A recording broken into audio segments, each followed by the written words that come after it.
tell people at some point in the middle before they start to fall off, and maybe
from within. And she talks about that broadly, given the fact that she says the policy process is unraveling.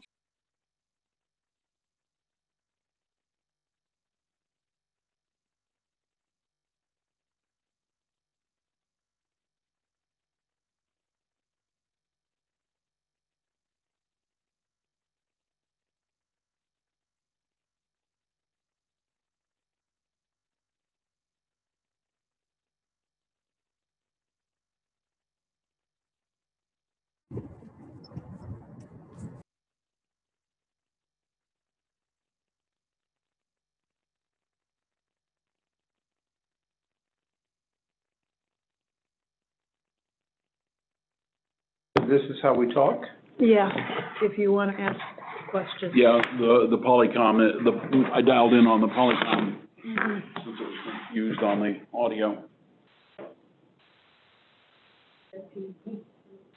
That's us. Hello, everyone. We're going to get going right at noon.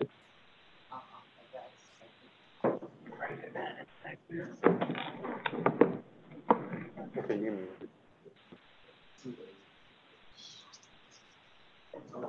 everybody on the line, as you're coming in, please, for right now, mute yourself, your lines. Thank you. Are we muted? Good. Hey. Yeah. Hey. So if you scroll up with a mouse, you can see. If you scroll up with a mouse, you can see that we are. Dexter, you're not muted. Oh, okay.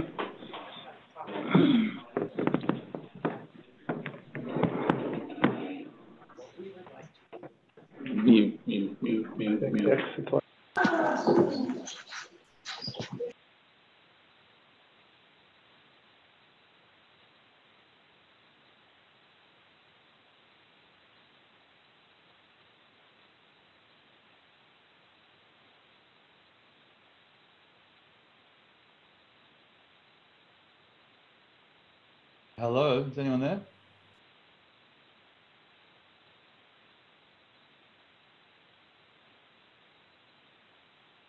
It's making very funny clicking noises.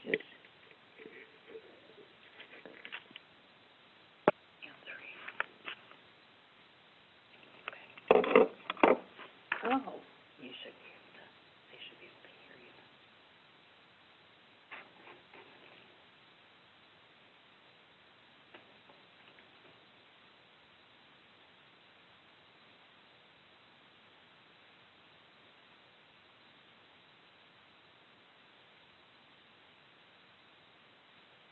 We don't have a camera on here. Oh, okay.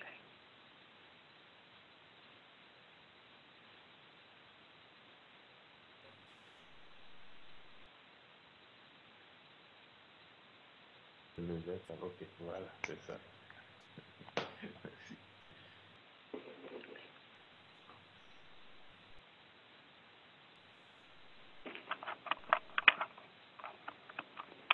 You've got new colors.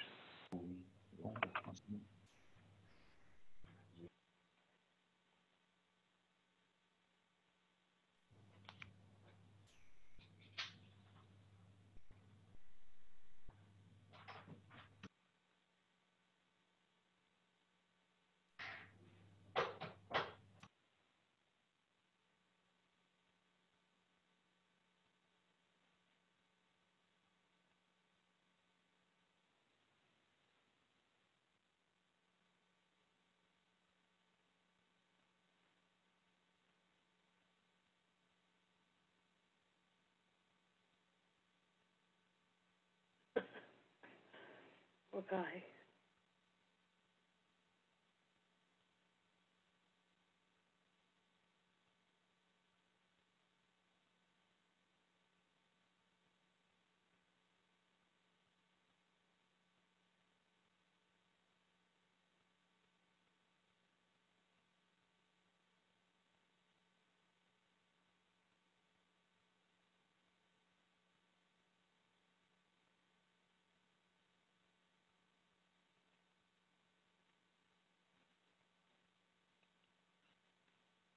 Okay, thank you. Oh, don't hang up. 215.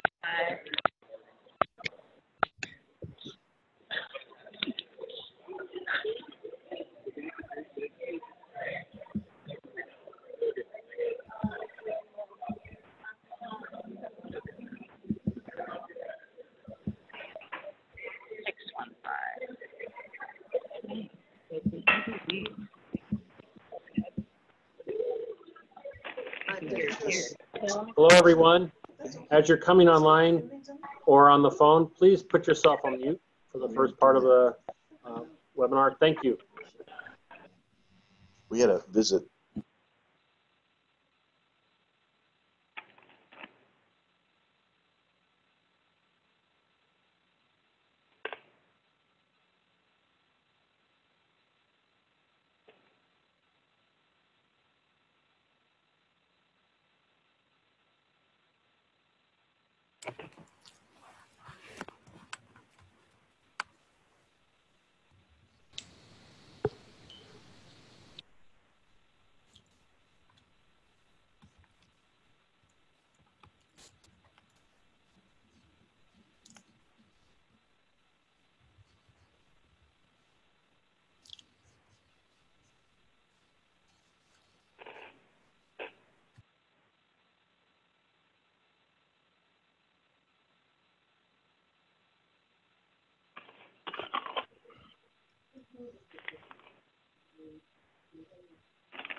Salut.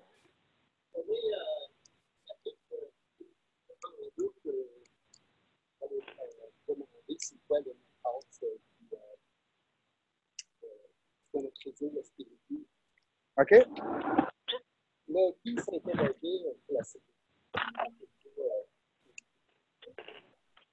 Ouais.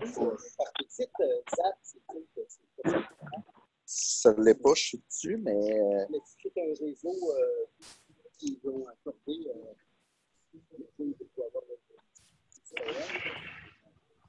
Il doit. Attends, je veux juste voir si ça marche.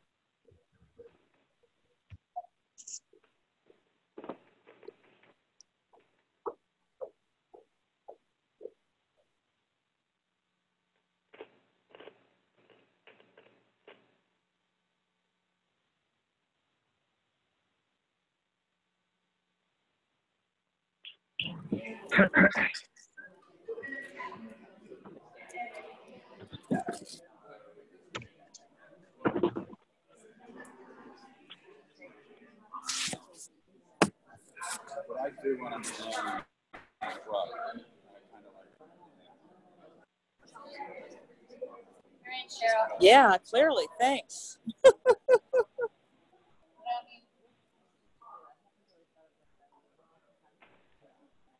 It is muted. You're hearing.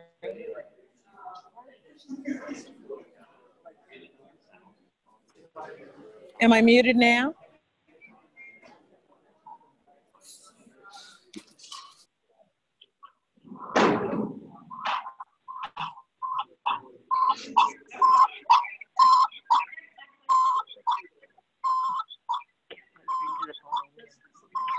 On the phone to plug in.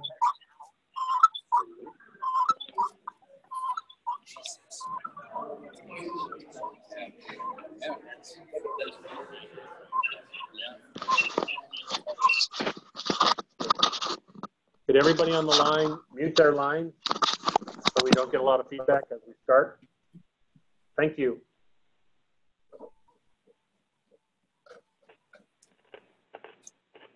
Hello.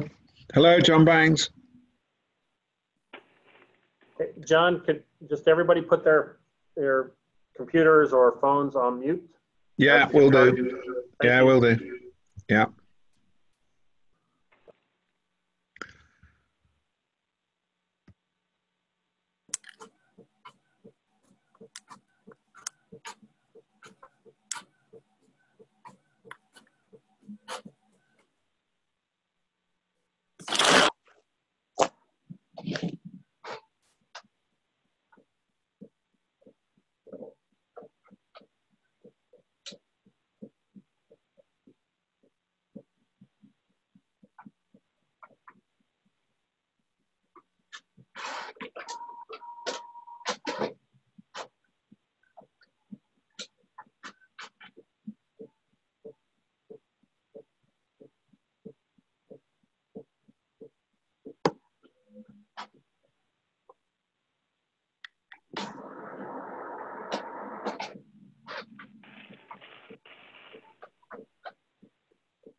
Okay, everyone, as you're getting on, please make sure that you're on mute.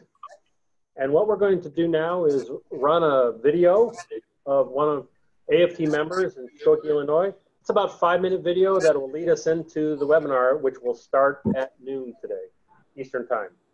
Thank you.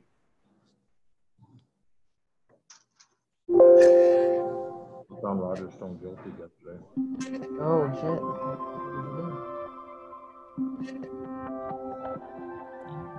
shit. Technology is developing at a rapid pace and will continue to change how educators instruct their students. It is critical for teachers and their unions to not only react to these changes, but guide them for the best possible student outcomes. The most important thing we can do as school teachers is ensure that kids have the skills and knowledge and the confidence so that they can seize their place in the world. And that is as true today as it was 100 years ago. But just like 100 years ago, the new modalities, the new technology can never substitute for the relationship between teacher and student or teacher and class. I teach engineering and computer science. What are these things? Does anyone know? Magic 8-ball, what do? They tell you the future. One says, try later. One says, don't plan on it. How are you gonna make a program that could do this? There has been a big shift with technology over the last 10 years. I want you to get up, walk away from your computers. You are going to go collaborate with each other. The future of education is definitely not delivering just content. No longer can I stand in front of them and lecture, nor would I want to. What's different is the level of sophistication and the access to information in real time throughout the world. Real information and fakery at a moment's notice.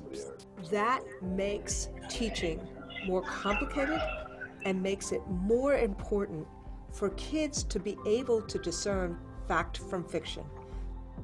It's up to students and it's up to teachers to help students find that information, sift through the abundance of resources that are online, know which ones to trust, and then how to use that information.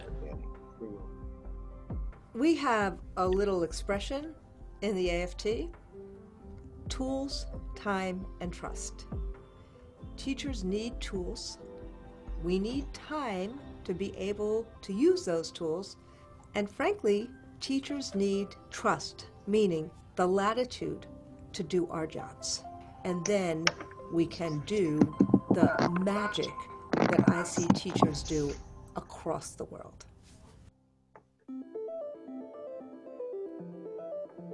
Teachers do need continuous professional development. To have the skills I need to teach 3D modeling and 3D printing, for example, I did have to go to school and take classes. You can never stop learning. My classroom is not typical of most American classrooms. We have laser cutters, vinyl engravers, we have mills, lathes. I rely on my union to fight for my rights as a teacher. If we didn't have a union, which some schools in the country don't, I would not have the nice classroom I have, the low class sizes that I have. So it's very important that the union is there to fight for all of our rights as teachers. Here in the United States, 25 states still spend less on education today than they did before the 2008 recession. That is wrong. We need to fund our future if we're going to have our future. Technology corporations and privatizers will always look for opportunities to profit from technology in the classroom. It's up to teachers to ensure that the technology is focused on student learning. They do say that artificial intelligence is going to take over many, many jobs. But I believe that people aren't going to be unemployed because of that. The skill set is just going to change. So I want more students to learn coding, to learn programming, to learn how to work on those robotics, to learn how to work on that automation, because they will be then the ones that are doing and programming and fixing the AI. There's something very special in how you build on the human dynamic. And so technology should supplement, but should not supplant. A good day at work is me being able to reach the students, being able to get them to collaborate together and see that light bulb go off. The alchemy that happens in a classroom when teachers and kids are there, really engaging, trying to solve problems, that is the same today as it was 20 years ago, 30 years ago, 100 years ago.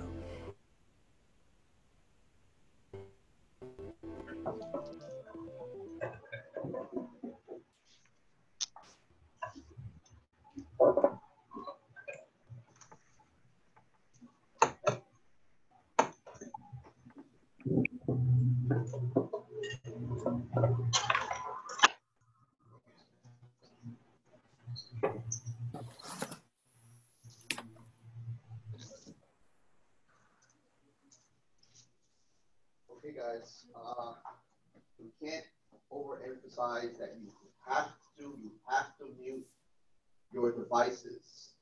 Please mute your devices. Some of you had them on because we could hear the audio coming back to us. So please, please, please mute your devices.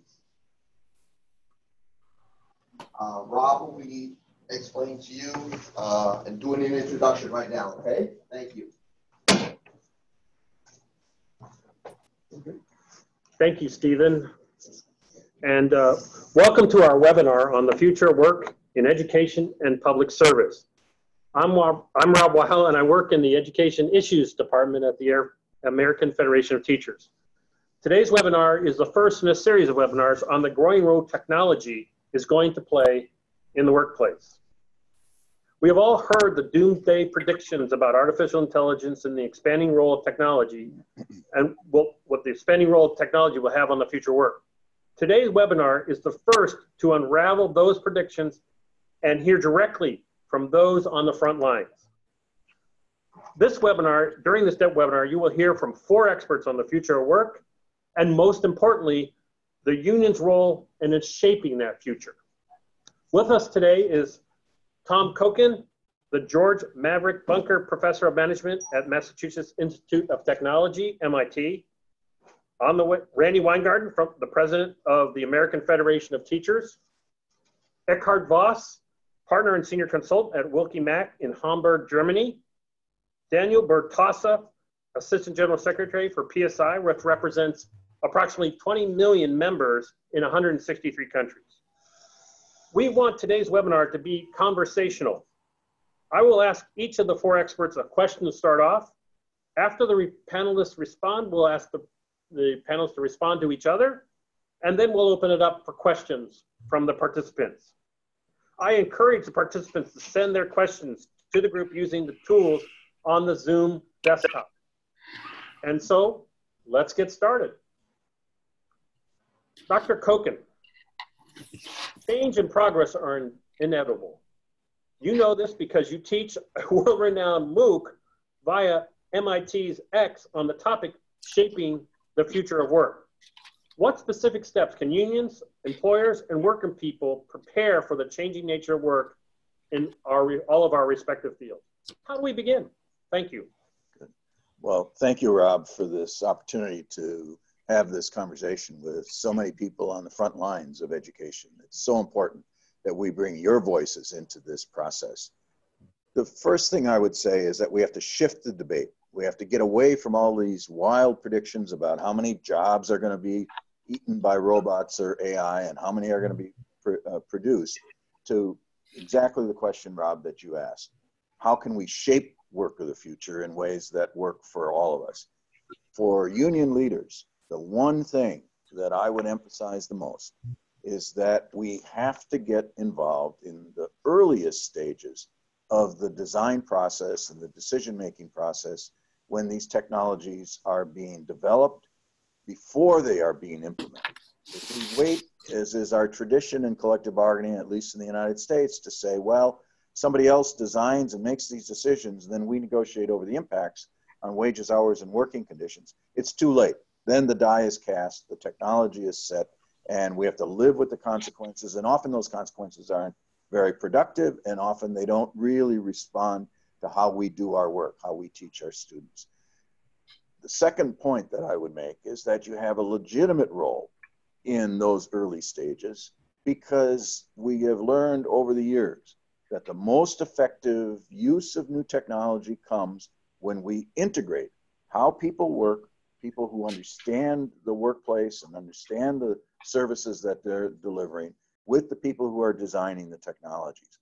We have to link changes in technology with changes in the organization of work. And if we do that, we tend to get the highest levels of productivity and innovation, and we improve the quality of jobs because we're listening to the people who know how the work is done the best, the people at the workplace, teachers, public employees in other parts of the public service, and so on. So I think that's the central message. Let's not leave technology to the technologists or to the vendors who are selling their wonderful inventions to some superintendent of schools or some public sector executive, and then they try to push it down to the workplace. That is very inefficient. We know it wastes a lot of money. We know it creates a lot of frustration. And we know that, that it misses the opportunity to really inform the innovations by the people closest to the workplace. So you have a lot to offer. Don't be bashful. Don't wait for someone else to tell you what the technology is going to be. Insist that you have a seat at the table to influence right from the start.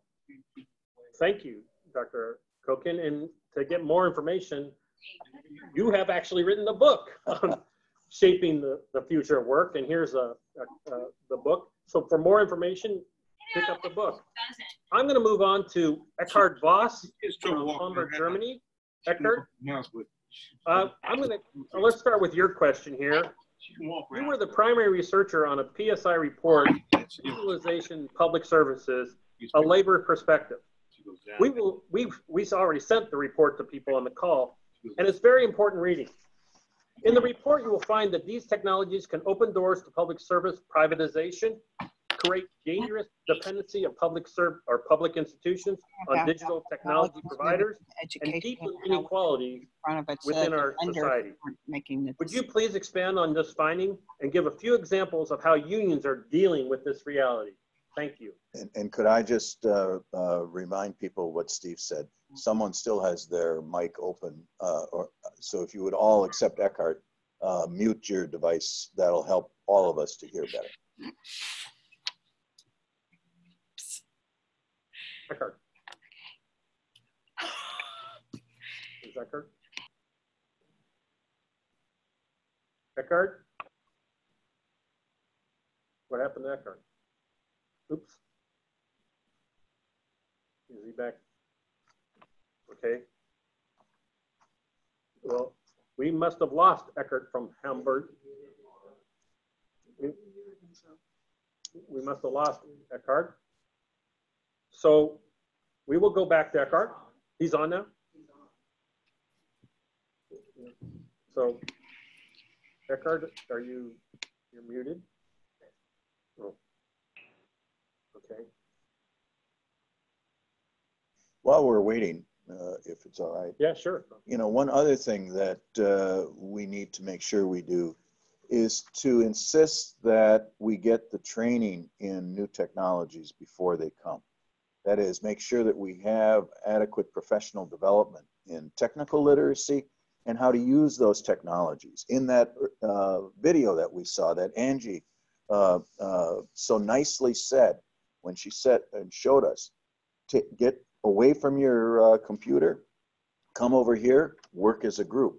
We need to make sure that we have state-of-the-art skills in both using the technology and in supporting group work, teamwork, communication, problem solving, because those are the skills of the future that employers are willing to pay for, they're looking for, and they badly need if we're going to make these technologies work. So that's another principle that is very important. Don't underestimate the value of investing in workforce development and negotiate for funds to do so, to keep our skills current. Thank you. Eckhart, are you now on the line? We are not hearing him. He's speaking, but we're not hearing him for some reason. Yeah, we'll move on to Daniel Bertrasa. I'll start with your question. Daniel, everyone knows the importance of privacy in digital age and how difficult the challenge of protecting data is. Is a global union federation like PSI is out front internationally on alerting the public sector unions about the dangers of no guardrails in the trading of digital data? It has looked like a range of issues. The PSI has looked at a range of issues in this space. What do we need to know as union leaders to address the problem of big data? Thank you. Daniel. Thanks, Tom. First, I should say that PSI thinks that it's very important to understand the effects of digitalization in the workplace and build workplace power. And that's why we asked Eckhard to do the work that he will present to you. But we also need to understand the political economy of big data, because if not, then we will get better at playing the same workplace game, but the rules of that game will be rigged against us. And the starting point for us is to understand that data is the most valuable resource in the economy now. And few governments have really developed the policy or institutions to ensure that data is used for the public good. Now, it's important to understand why data is so valuable, and that's because it's the fuel for the algorithms to make the decisions. Without this data, a lot of artificial intelligence just doesn't work. And to give an example, if you type the word digitalization into your search engine, you're going to get over 1 million responses. But the one you're going to read, the one that you're going to use, and the one that most of us will use, is the one that appears on the first page, and probably the one that appears up the top of the first page. And that is something that has happened because a corporation has employed someone to write the code, to sort that information, and to provide that to you. So artificial intelligence is increasingly making decisions for us. And this is particularly important for government, because government needs to make complex evidence-based decisions about a range of things: traffic flow management, disease burden, energy networks, carbon pricing, how to allocate education funding through funding formulas. But if that data is monopolized, if it's owned by companies, then they will be able to extract or stop governments from making those decisions. They'll know more about government business than governments do. And worse, they'll be able to control some of those decisions. And to give you a sense of how big this is, Uber, when it was publicly floated a couple of months ago, was valued at around $60 billion US dollars. But it came with a warning in that float that Uber's never made a profit and may never make a profit. The valuation of this firm is based on the fact that it has massive amounts of data around traffic and cars that in the future will be used for urban planning, sold to car companies as they develop electric cars, sold to design companies as they begin to develop driverless car design. And it's the same thing can happen all across the economy. Test results of students can be used to market private education products. And we've seen recently that Facebook, because of the data it has, can even influence elections. And most of this at the moment exists outside of regulation. So for example, when the City of London tried to regulate Uber, Uber claimed that it wasn't a transport. Notwithstanding that Uber provides the most transport trips in cars of any company in the world, it said, hey, look, we don't employ any drivers. We don't have any cars. You know, we're not a transport company. And Airbnb is the same. They are the largest provider of overnight accommodation, yet they resist regulation because they say, we don't own any hotels. You know, you can't regulate us like a hotel business. And this massive power that is being accumulated and wealth is being used to lobby against it being regulated. But for us, the real trick is that we create the data for these companies for free. And it's not a privacy issue. We give this data away. It has no real value to us that Airbnb has our information, that WhatsApp has our information. The users are producing this data for free. And workers are also producing this data for the benefit of corporations. And this is really the use of the collective data produced by workers and consumers is a new form of labour exploitation. And taken as a whole, it's a new form of corporate wealth extraction. And so really what we're saying is, if this data, if the value is created collectively, if it has a natural monopoly, and government needs this data and information, then governments must recognise that big data should be used for the public good and for the collective benefit. And this has one or two very specific implications for unions in the work. The first is we need to resist the privatisation of data. We need to keep this data set in public hands. The second is that governments need to reserve the right to use the data that's in the public interest without restriction. Corporations shouldn't be able to say, oh, we own the data, government can't have it, or can't have it unless they pay us.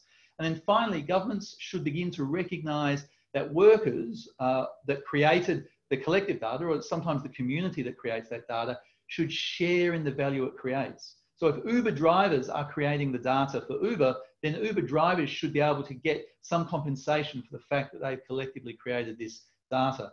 In some ways, it's a bit like minerals. You know, we know that you can buy a piece of land, but if they find oil underneath it, or if they find minerals underneath it, the government owns the rights to those minerals. And even if a private firm digs it up, the government controls how that's done, because everybody understands it's in the public interest, and everybody understands that the minerals found underneath the ground really should pay back to the community, because it's part of the gift of nature to everybody.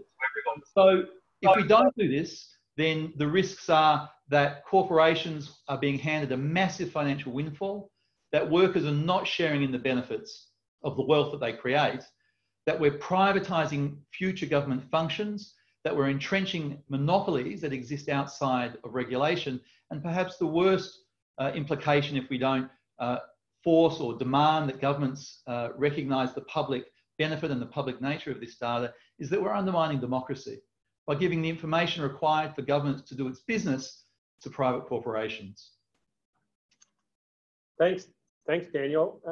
Tom, I'm going to ask you to respond to some of the things Daniel said, please. Well, Danny, thank you very much. That was really a very, very good description of the challenges and the opportunities with big data today.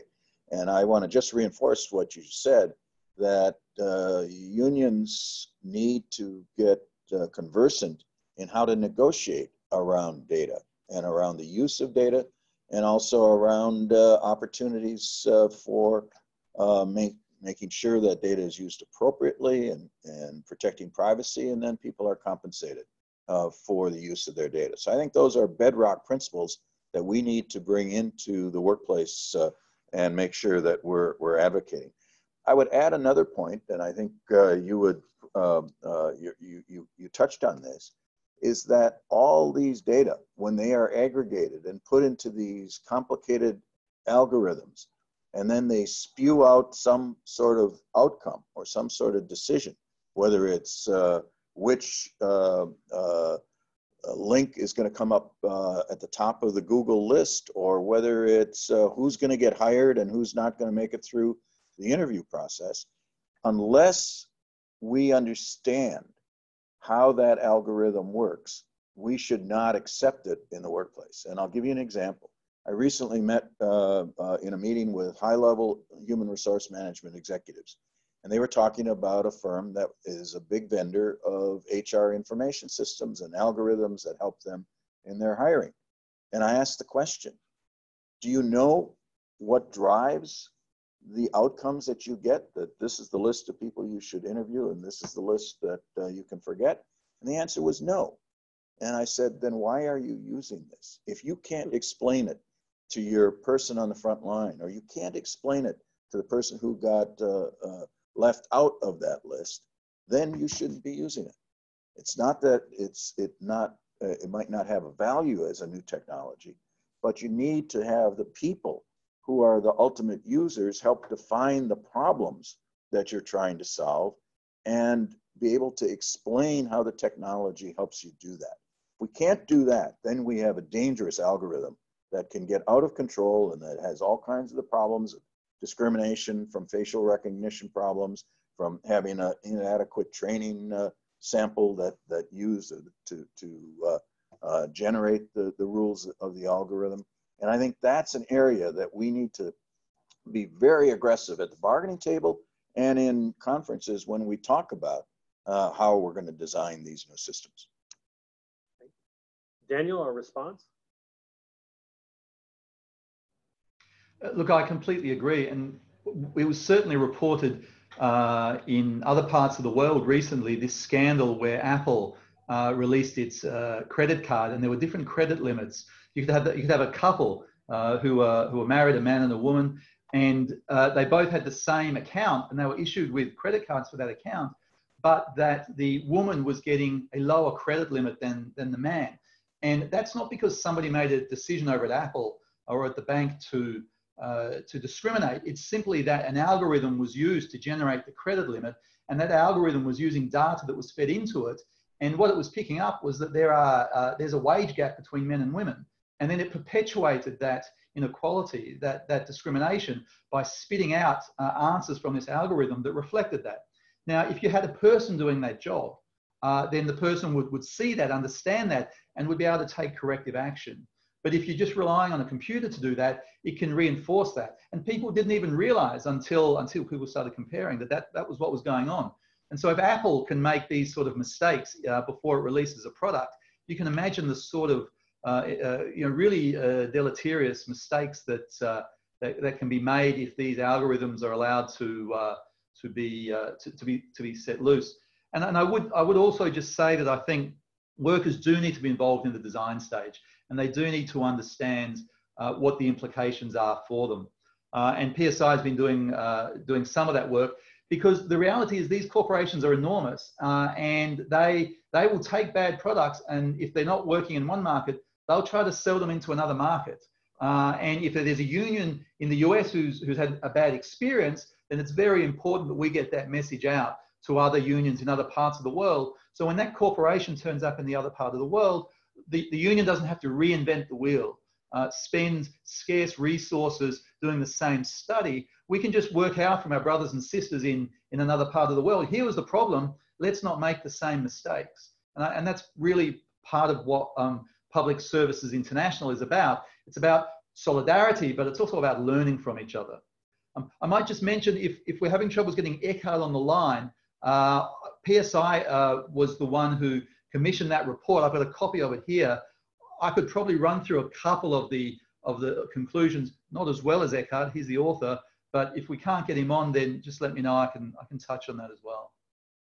Thanks, Daniel. We're working to see if we can't connect with Eckhart, but we'll take you up on that. One of the things I'm gonna ask both Danny and Tom to talk about is, you both talk about getting the workers engaged in this. Unions need to get their workers engaged, and what are the entry points? And one of the things that came up a lot, there's Eckhart, was, I'll ask this question and then we'll get to Eckhart. It's about what place. And one of the things that came up was, Danny talked about development. Tom, I've heard you talk about procurement before. So where is the right time, or where is the right spot for the unions to get involved as technology is coming into their workspace? I had a colleague who is a high-level executive in a healthcare organization, the president of a region of a major healthcare company. And she was describing this problem to us, and she gave a one-line answer to that question. She said, I never talk to a vendor without a worker in the room at the same time, because the vendor is going to try to sell me something, and the workers are going to be able to tell me how this will play out. Will it solve problems that we really have or not? I think it is at that stage. We don't expect the average teacher or the average public sector worker or the average college professor, for that matter, to write the code, to be involved in the deep development.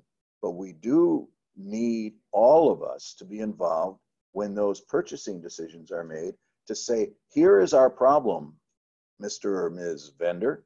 If you can help us solve that, you may make a sale. If you're going to sell us something that is not responsive to our problems, then go find somebody else. That's the stage. That's the stage that we need to be at. Daniel, I'll get you a quick response, and then we'll go to Eckhart. Yeah, I mean, I think the latter part of that answer was closer to what I'd say. I mean, if we can get people involved in the purchasing, I think that's a lot better than what we're currently at. But I would say the really important time for Labor to be involved is in defining the problem, because there's a lot of tech companies out there who want to sell you a solution to a problem that you don't have. And once you've bought the solution to the problem that you don't have, you actually find that you end up with that problem. You know, that you become reliant on them. And we see this with privatization all the time. You outsource to a company because you feel a little bit nervous about public sector capacity. But then the provider captures you because they know more about what they're providing than you do, and then you're completely reliant on them. So I'd say workers have to be involved in the defining of the problem. And if there's not a problem, then you may not need a digital solution. Okay, thank you, Daniel. I think we have Eckhart now, and I'm going to go back to Eckhart Voss. And Eckhart, you created this report, and I'm not going to repeat the question, but could you please expand on the findings of the report on how unions are dealing with this new reality? Eckhart?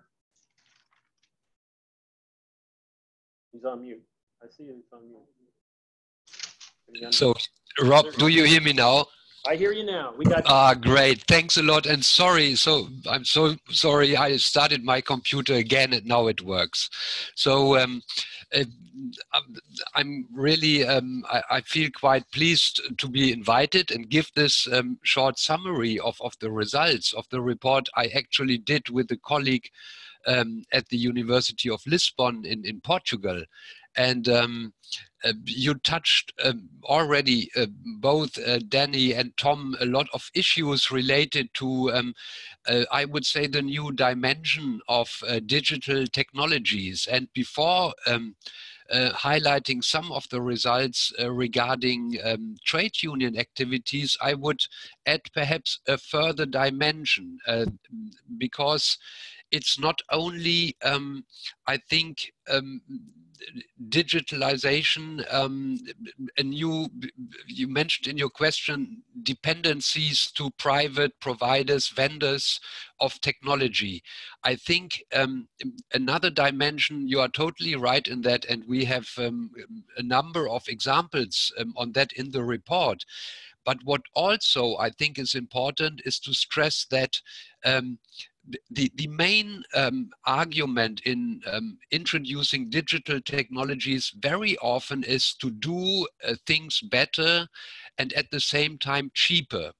And I think Tom has mentioned that we all know that it's often a waste of money, but still this is, I think, in particularly in public authorities and many local and regional authorities, this still is not, they are not so aware about this dangerous situation that digitalization, introduction of new technologies, smart grids, for example, in the facility sectors, process automation is creating new dependencies and also follow-up costs, because you don't own the technology, the software, you need updates.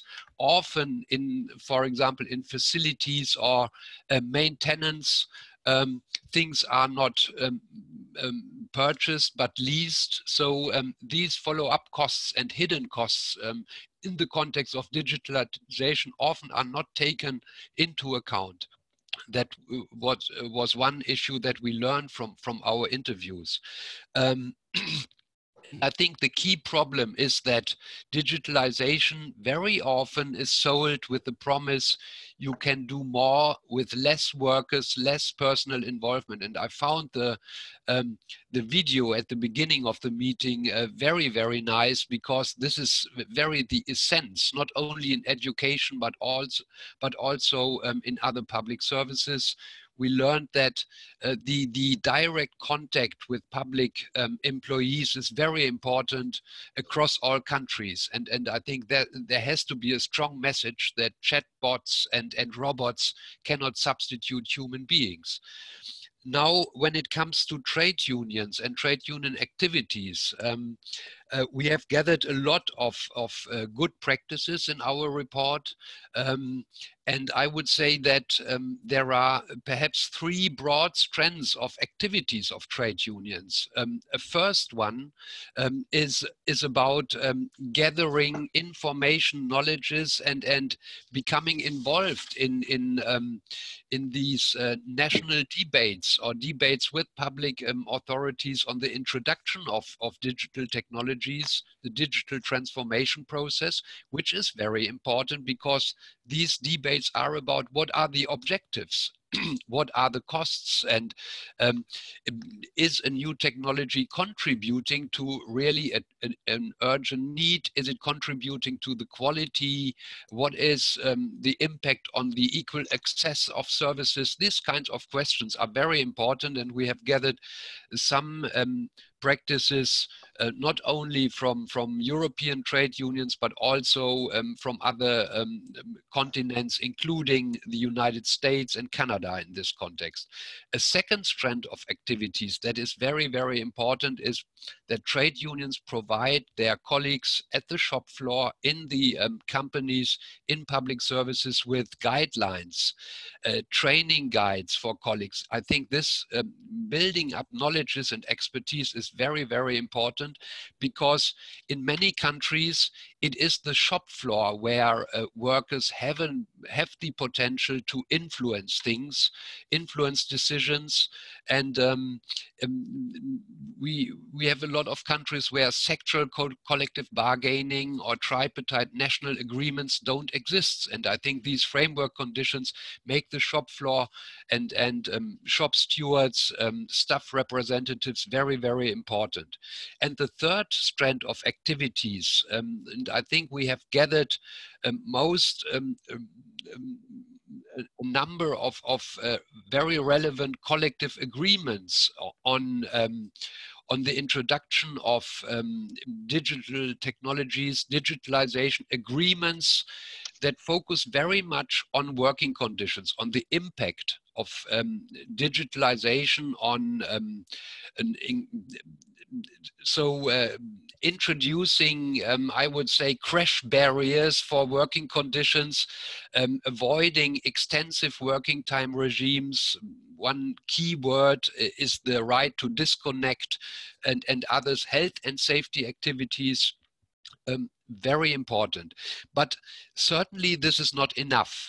I think these are very valuable and important activities, but I totally agree what was mentioned by Tom on the early involvement in the process. And unfortunately, we in most of the countries in the world, we don't have a situation where trade unions or workers' representatives have a strong voice or even co-determination rights in investment decisions. And we have gathered some examples that I think are very, very important, where based on good relations, based on trust, but definitely also on expertise of trade unions. There have been tripartite agreements like in regional government in Norway, or local and regional government, municipal health and safety activities, where trade unions and workers have achieved an involvement in the introduction and in decisions regarding the purchase of new technologies. So this is, I think Tom is totally right that before new technologies are introduced, there has to be a discussion. What is the objective? What are possible negative impacts, and how we will deal with this? And these kind of change agents, transformation managers, on behalf of the employees, I think are very future-oriented and innovative developments. By the way, not only in countries like Norway or Denmark, but also we found a very interesting collective agreement in Argentina in public services, but also there are interesting practices in Quebec, in Canada. That's for the moment. Thank you, Eckhart. Thank you very much. And we are joined by Randy Weingarten, the president of the AFT. And President Weingarten, we're going to start off with, and it's really, Eckhart is great key up to this question about, you have said numerous times that the future of public service depends on public employees having the collective power to take on disinvestment, the privatization of public service, and those who want to deny working people the right to join a union. How do unions develop the power and help the shape of work, help shape the future of work? So it's great to be here, and I'm sorry that we've all had both traffic and technical difficulties, and even in a webinar, all that stuff happens, and it's great to be here with Professor Koken. It's great to be here with all of the, with the participants here, and I just, I want to actually just build on what Tom had said earlier, which is, number one, we can't be afraid of these things.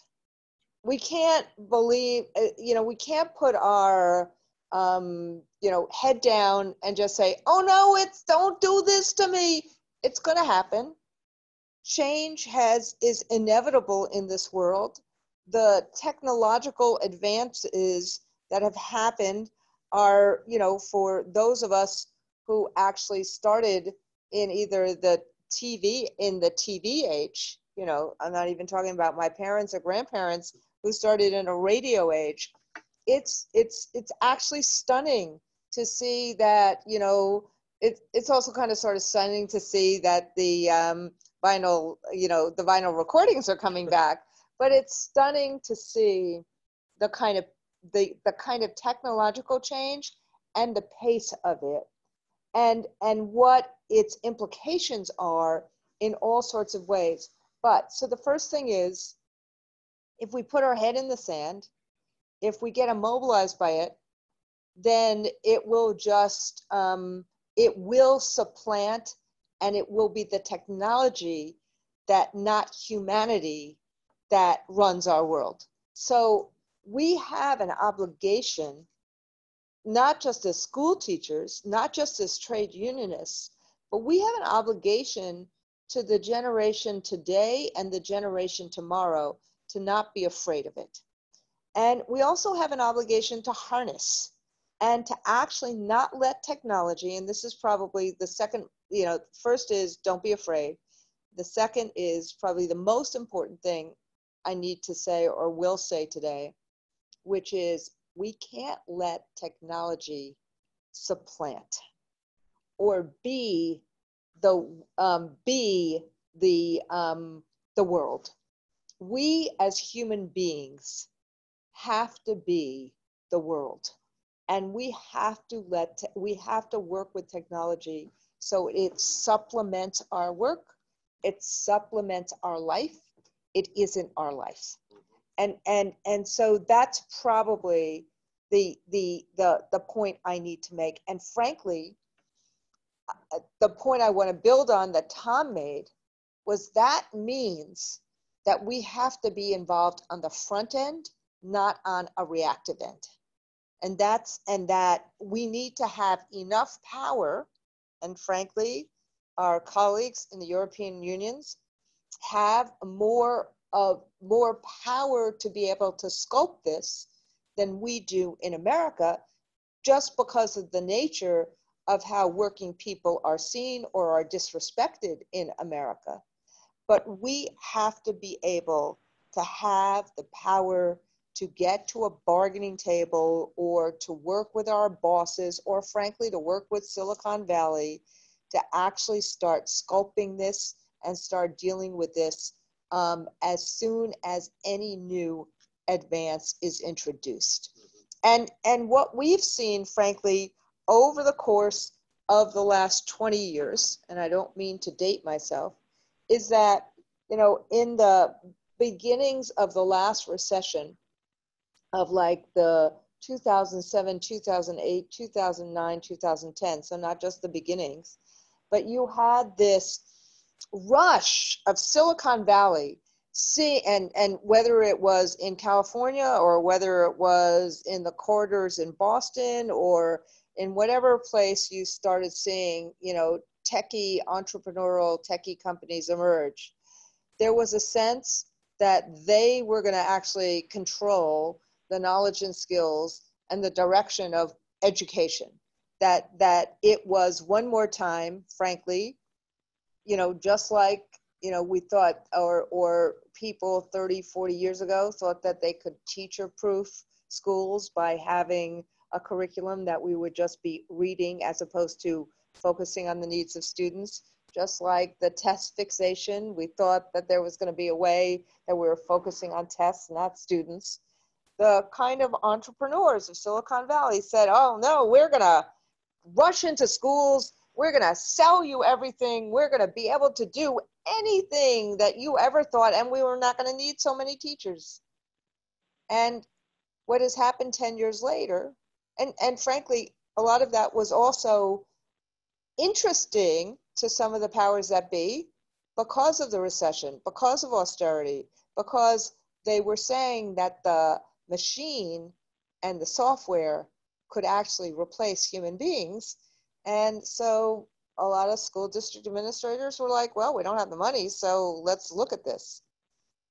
10 years later, what you're seeing in tech companies is a fundamental understanding that these things don't talk and walk by themselves. And if they're going to actually be involved in education, they have to be done under the tutelage of teachers.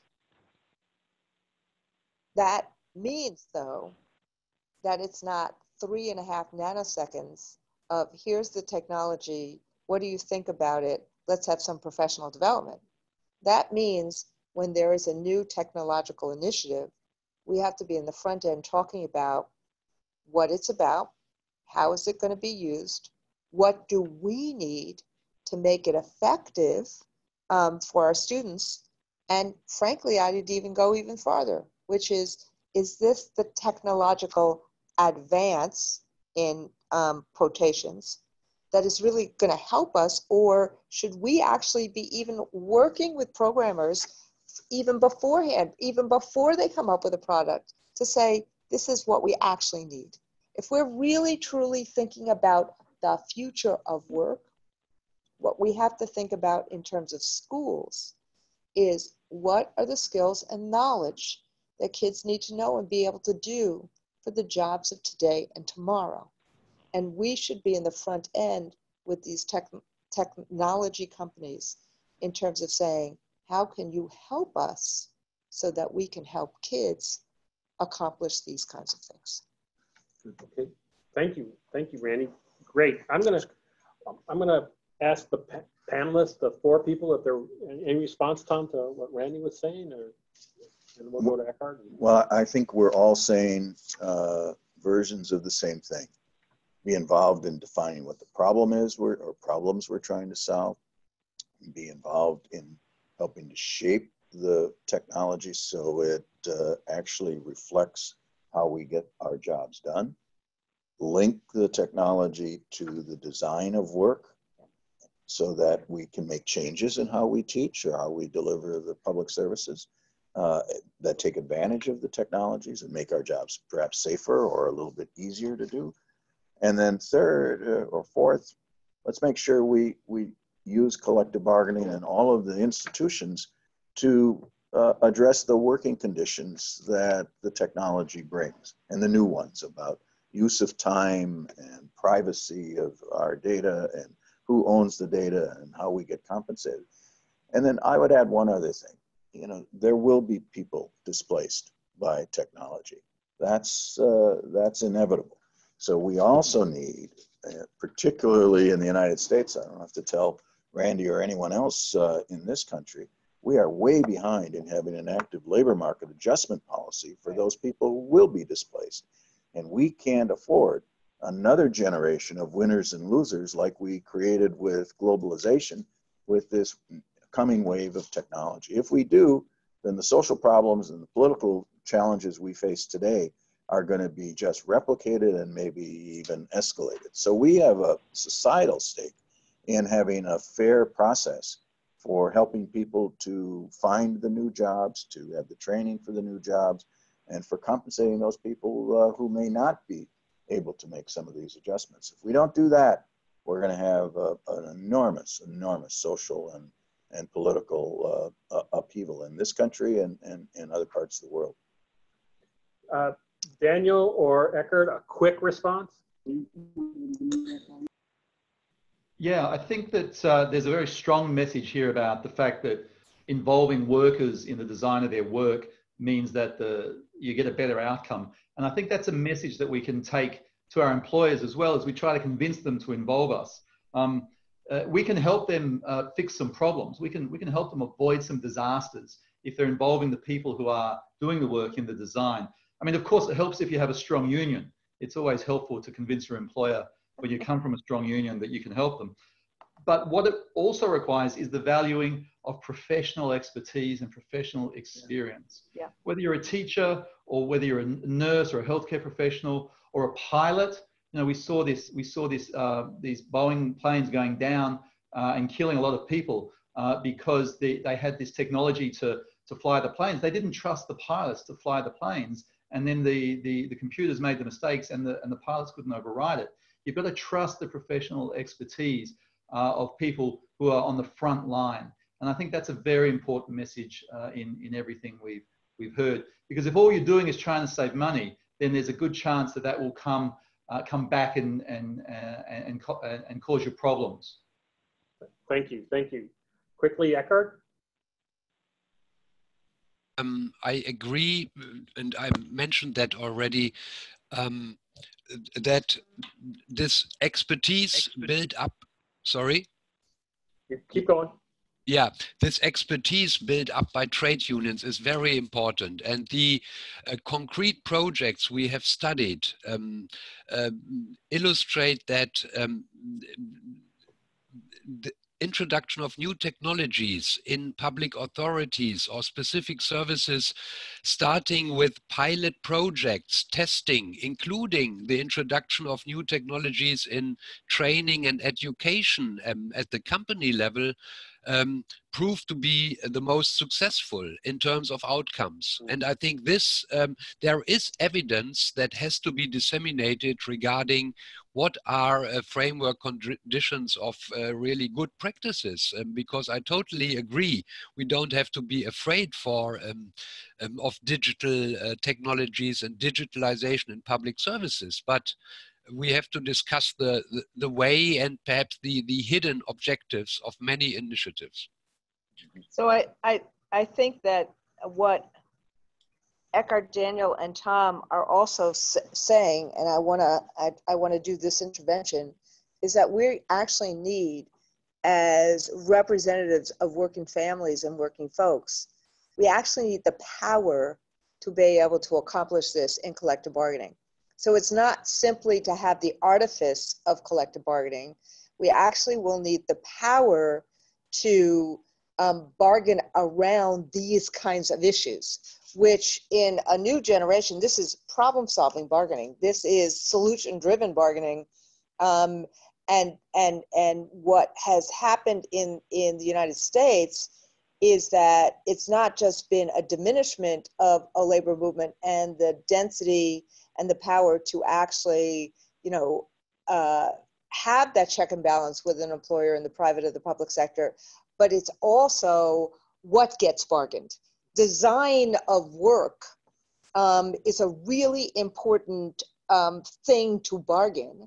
And it would, as Daniel said, it would actually presuppose the trust of the professionals who are actually doing the work.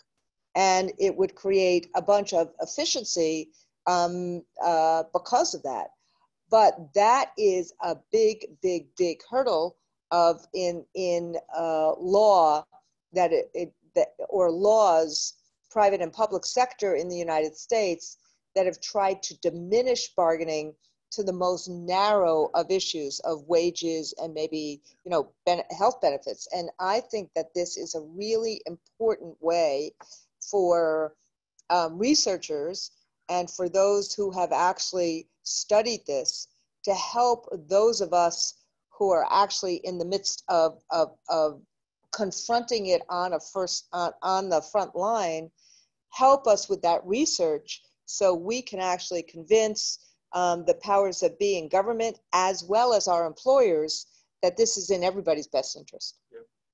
So we have some questions from the participants, and I'm going to kind of smash some of them together because we are pushed a little bit for time. One from Candace Alley, where she talks about the people in the healthcare profession. They're not against technology. In fact, technology has greatly improved the patient care and the science of medicine. But what they're seeing is a concern, and we see this also in the education field, a concern not for the data and the privacy of all the information of their patients and of themselves. And it's a privacy concern of students and themselves and the teachers themselves. I'm asking the panel generally, how do we maintain a high integrity of the relationship between nurse and patients and healthcare professionals and patients, teachers and students and parents, if all this data is all out there being shared? We need to have something. Do you believe we need to have some kind, is this what needs to be bargained? Is this what has to be part of it? Danny talked a little bit about data, but how do we maintain a high integrity of the relationships between workers and their clients? Well, I'll start, but Danny really has focused on this, so he should weigh in heavily on this. I believe that you have to have that conversation before the technologies, again, are designed, because they're going to be designed by people who are going to want to sell them. So now we have Google buying or having access to people's healthcare data. They're not doing it, yes, they're doing it, I suppose, to help improve healthcare delivery. They're doing it because it's valuable, and they will use it and aggregate it for other purposes. So we need to know what the data are going to be used for. We need to be able to control it, and we need to be able to use it effectively for solving patient or student needs. My wife is a nurse practitioner, and she complained vociferously when they first got tablets, because the tablets didn't provide the interface that she needed to solve her patient's problems. It had a whole bunch of other stuff that was irrelevant. And therefore the data all gets aggregated and gets out to all kinds of people. Once they started to listen to the nurses, they revised those, and there was a much narrower focus on the issues they really needed. And I think if we do that, we'll get some control over the privacy issues as well. Danny, you want the integrity of the relationship between the workers and their clients or the public themselves? Well, and this comes down to the issues of trust, but it also comes back to Randy's point about broadening out the scope of collective bargaining to include work design and also things like technological change. And you know, unions are not new to this. I mean, you know, Harry Bridges was doing this on the docks in the 40s. You know, exactly. Everything that's old is new again. So we know how to do this, but it's not easy. It wasn't easy for the longshoremen, and it's not easy for us. But I do think that we, as public sector unionists, have a vulnerability, but also a strength, and that is our relationship with the public and the users of those services. We need to be advocating for the rights and the quality of the services that those users provide, because if the users are on our side, if the users feel like that the workers are interested in providing better services for them and for the community, then they're a powerful political ally. And so whether that's the students or their parents, whether that's the patients, we need to be advocating for their needs and also calling out bad government decisions. And sometimes we need to be the ones that are owning this, because if the patients and the users understand that we're on their side, then I think that transforms the way in the relationship that we have with our employer, which is ultimately government. Thank you. Randy, this question is from David Kolke, the president of the Cleveland Teachers Union. He says, my members in Ohio would like to know, how do you envision the classroom changing in the next 5 years to 10 years? And how is AFT going to help engage districts in making the way for digital technology in a way that, like you said, doesn't supplant but supplements? What's the role do you see unions, AFT specifically is what the question is. So I think that there's going to be, and look, I am not a futurist, and I am always in awe of those who think that they can see the future 5 and 10 years in front of them when, I'm trying to see it in the next 5 minutes. So, but I do think that if we think about what do we need to do in public schooling? Like, what are the key things that we need to do? And if you look at the long horizon, we always need to be about how we help kids learn the skills and knowledge they need to be prepared for career, hopefully college, and for their lives. And that means there are a bunch of content skills. But what is really enduring over the course of time is that it also means that we need to be able to help kids learn how to deduce, how to critically think, how to arrive at at common sense and reasonable conclusions, and how to communicate that. We need to help kids be active in their civic lives. We need to help kids build relationships and build resilience. All of those things, whether you looked at schools 20 years ago, or I would actually argue you look at schools today or probably in 20 years from now, those kind of things we need to do. So that means that we still need, I disagree with the people who say we don't need brick and mortar schools. We need places where people can build community. That's really important. It may not, it'd be nice if they're not the factory model, but we need places where kids can build community, communities can build community, and schools like the Little Red Schoolhouse, or like a big high school in Texas that now loves the Friday night lights. You need to actually have schools build communities. But in a classroom, kids learn in different kinds of ways. So, there may be small groups of instruction. There may be technology in each of these, and, in every single school, in every single classroom.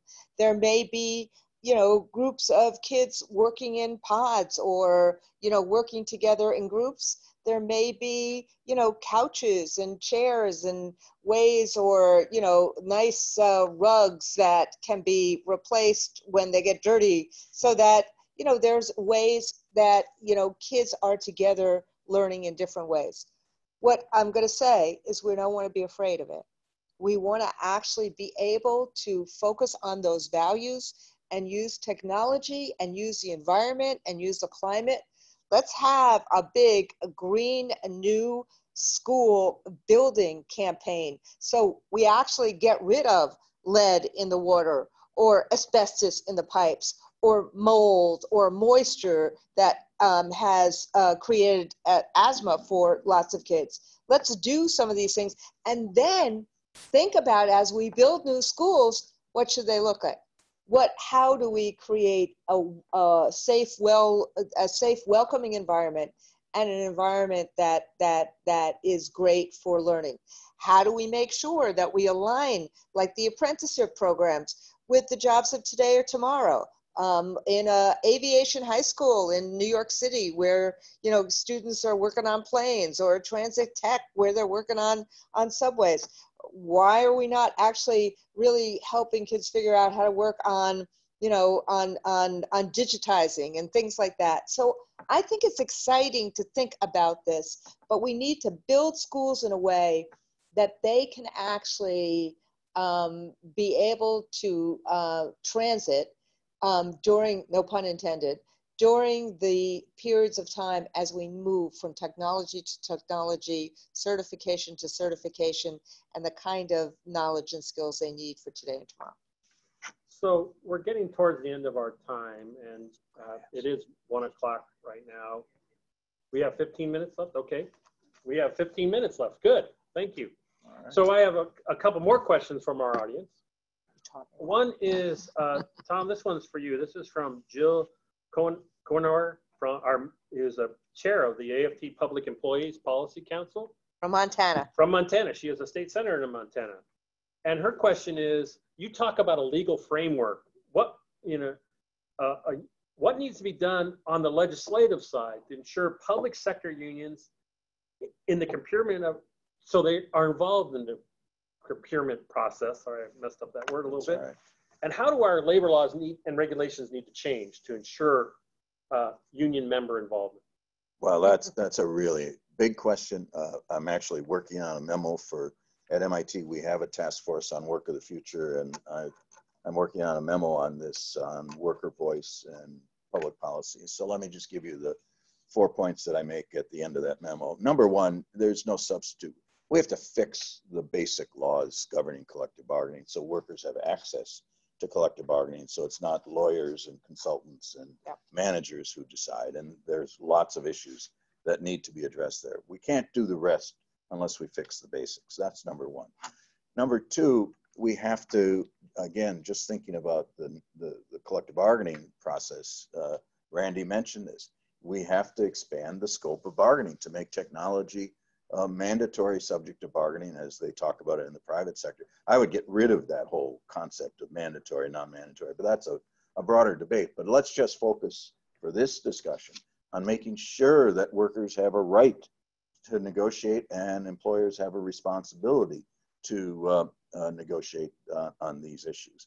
Number three, there's not going to be a single form of worker voice in the future.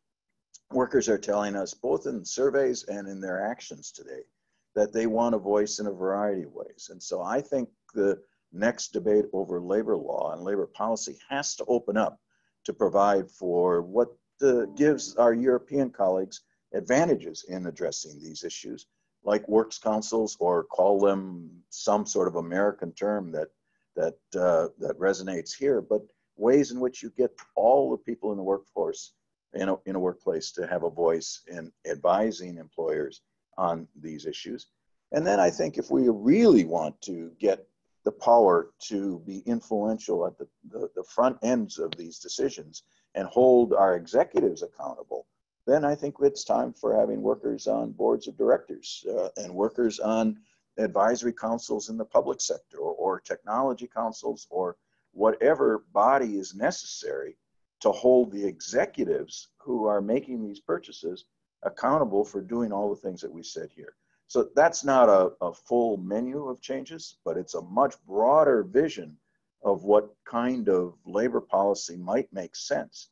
And then we have to do this in a way that doesn't just perpetuate the us versus them. We've got lots of examples, and we've got lots of good examples in teacher negotiations, the bargaining for the common good, which is a wonderful, not only a wonderful phrase, but it's wonderful actions that from Los Angeles to Chicago to other places, teachers are engaged in. In healthcare, right, places like Kaiser Permanente, we have workforce of the future committees, and the unions work with the Kaiser executives and physicians to identify what's coming and then to transform the care models that are needed to use those technologies in sensible ways. So we've got to find ways to have more collaborative processes. And the next set of leaders in government need to be the ambassadors for saying workers need a voice, employers need to listen, but we need to have a more collaborative model of labor management relations in this country that allows us to really solve these problems. Thanks, Tom. I'm going to go to Eckhart because, Tom, you mentioned employee councils and some of the stuff they do in Europe. So I'm going to ask Eckhart to talk about some of the strengths of those councils in Europe. Eckhart? Yeah. Thanks. I'm happy to comment on that, though. Of course, I'm sitting here in Europe, in Germany. We have these works councils, and we are concerned and worried about the future of work and workers' voice also. When thinking on developments in some European countries, a worsening of framework conditions, of legal conditions, and then on top of that, the challenges related to digitalization. So I totally agree. I think that also from the perspective of stronger frameworks of social dialogue and collective bargaining, there is a need to extend the scope collective bargaining in terms of contents. I think definitely, as was mentioned before, the issue of algorithms and the catalog of information and consultation of workers has to be extended in the light of collective bargaining. And there are some, I think, current demands that are really worth reading and listening to. And I think there is an ongoing discussion in many European countries. I also agree that there has to be adjustments of workers' voice in the future, looking into the younger generations that have other priorities when it comes to work over the life course, working in the same organization for a long time or changing jobs. And I think there's at the moment a lot of things going on regarding the future of workers' voice and the right framework conditions, but I definitely agree to the importance of workplace collaboration, trust-based collaboration on the introduction of changes and new technologies. I think it was mentioned before, this is so important because the involvement of employees and workers are crucial in these new phase of new ways of working and digitalization of product manufacturing and provision of services. One further thing that I find important in the context of data and also what Daniel has mentioned, I think the issue of data and privacy and who owns the data is an emerging issue. If you look at the debates in Europe, you can easily find that the number of countries that are very concerned about these issues, also when you discuss with trade unions within the European Trade Union Congress, has grown during the last years. So it's an emerging issue and it will be very important in the future. And I think that there are also new opportunities for trade unions to establish alliances around these issues with civil society groups, with groups concerned about data protection. And it's an issue that is concerning a lot in the public opinion. And I think there are starting points for trade unions becoming more proactive in this debate, as they are also in many European countries at the moment. Thank you, Eckhard. That's a perfect lead into our next question, and we're going international. Larry Brown is the president of Canada's largest public workers union. And the question is directed at you, Danny. You know, it sounds like that the collective approaches require the basic economic, or the data is around the economic power.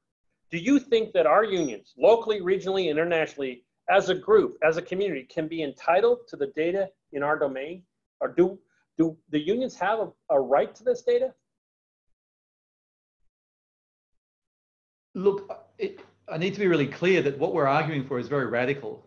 Often what happens is that these corporations or your employer gets you to sign away your legal rights to this data as part of your employment contract or as part of the terms of service.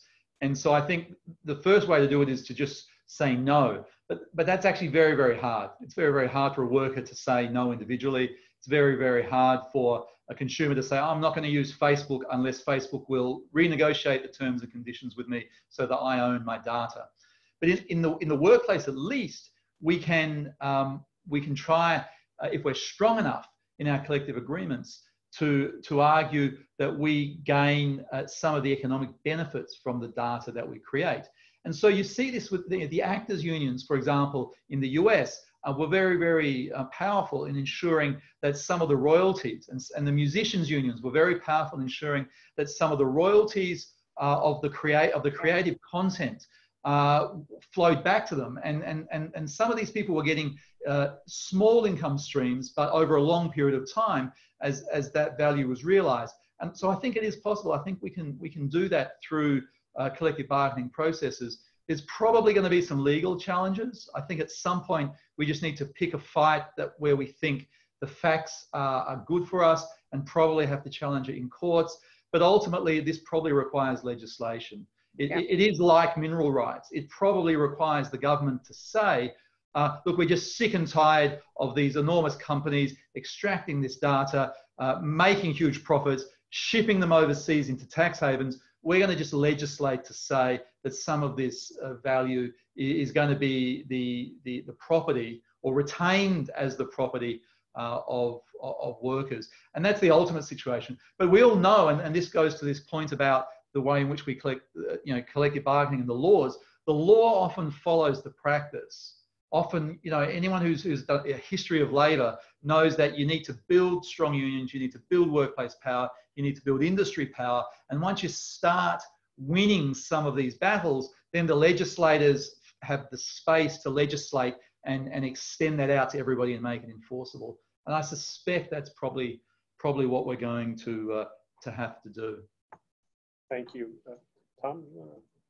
No, I think Danny covered that very, very well. So okay. I think we should move on to the next. Well, I think we're almost out of our time, but I want to give every one of our presenters a chance to kind of sum up today's webinar and, a few last thoughts, a few bullets of wisdom before we, so I'm going to start with Eckhart in Germany. Please, if you could just sum up in a quick minute or so, your thinking, Eckhart, right now of what we talked about today. I was quite impressed about the inputs and the discussion. I think it addressed very important issues. It's illustrating that it's a global issue, so we are not talking about national specific developments. It's really a global issue and challenge driven by global tech companies and addressing issues that are really global. And I think the answer of trade unions should be, to a large degree, also be global. And I'm thinking of public authorities starting learning expeditions on smart cities or in digitalized healthcare, local politicians visiting Asia. I think this kind of activities should also be carried out more by trade unions and employee company representatives in the context of European or Global Works Council. This kind of learning and building expertise, I think, will be a crucial condition for building also up organizational strength in the future. Thank you. Daniel? Okay, from a global level, I think we all need to be aware of the way in which some of these trade agreements that we're seeing negotiated are actually being used to lock in the rules of big data. We get told that the free flow of information is important. We want internet freedom, but too often what we're seeing is that this is the freedom for our employers to extract this data and flow the wealth into their bank accounts and out of our pockets. And I think we all need to be aware of that this is the new wave of content in these trade agreements. But for those who are listening in, who are in a workplace, who are on the front line of trade union activism, one of the lessons I think around tech change is in a bread and butter sense is that, and in a practical sense is that we can demand, we need to remember to ask for access to local information. And we need to be able to monitor the effect of the introduction of this change. And without guarantees of the information to do that, it's very, very hard. And we also need to preserve the right to evaluate the change at certain points in the future, either because we didn't quite get it right or because things have changed. And we need to preserve our right to renegotiate the terms of the design of work if the information that we're getting as a consequence of our collective agreements are telling us that this hasn't worked out quite the way we were told or quite the way that anyone wanted.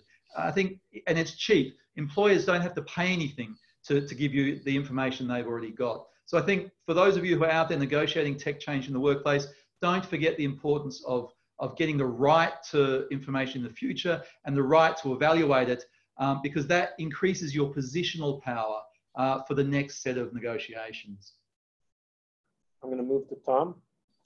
Well, this has been a fantastic conversation, and I think one of the most things I would encourage is that we make this available to as many people certainly in the AFT and in the PSI organization, but more broadly, because these issues are not just education related, they cover all sectors of the workforce. And so our first responsibility is to keep this dialogue going, making sure that workers and worker representatives have a seat at the table for these key decisions. Second thing I would say is I think there's an obligation on those of us in our universities to start to teach what we are talking about here today, and to not only teach our future managers and engineers. That's number one, our responsibility.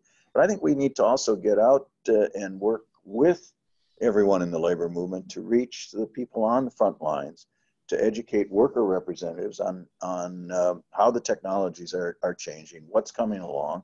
That doesn't mean that I teach that. I need to get my AI specialists and my robotics specialists at MIT and our other institutions to teach that to the workforce itself, so that it empowers people to take on these issues.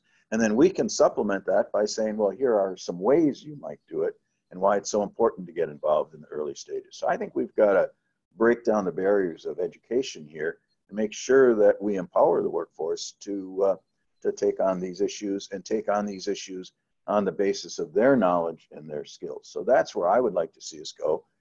We're having those discussions. We had a meeting at the AFL-CIO on Tuesday or Wednesday, I guess it was this week, where we're beginning to plan that kind of a process.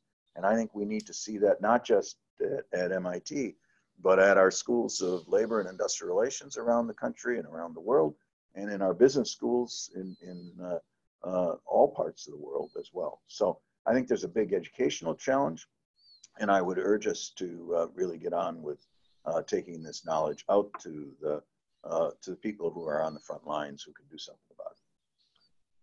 President Weingarten. So I'm really glad there's a lot of AFT leaders that are on this webinar. We are about to start a futures process, just like the AFL-CIO did, and one in which these kind of questions not only are asked, but the path by which one can create the empowerment, the processes for problem solving are as important, as everybody has said, as trying to envision what it looks like. Because what it looks like in a year or two from now, it's going to be really different than what it looks like in 10 or 20 years.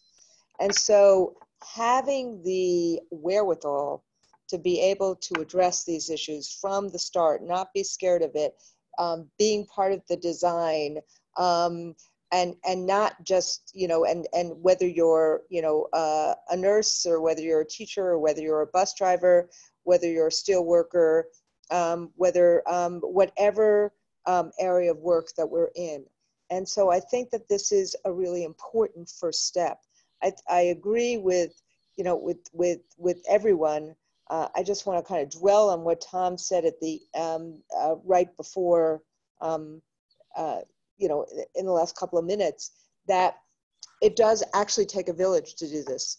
We need to look at the best practices that we see from our colleagues in Germany.